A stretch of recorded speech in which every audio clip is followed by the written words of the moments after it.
आजको खाना चाहिँ यस प्रकारले रेडी भएको छ।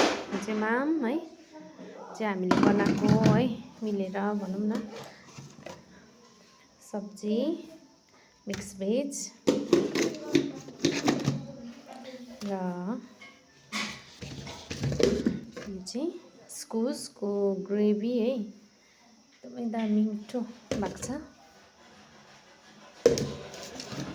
र यो छुर्पीको झोल र यो मुलाको अचार।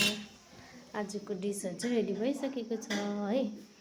अब खानुको लागि चाहिँ सबैजना आउनु हुँदैछ, काम गरिसकेर आउनु हुँदैछ है। हामीले चाहिँ आफ्नो काम गरिसकेको छौँ।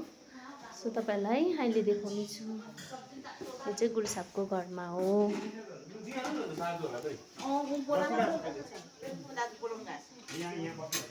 यहाँ चाहिँ जेनरलको लागि है यो इस्कुस सब्जी। हजुर हजुर जानुहोस् न।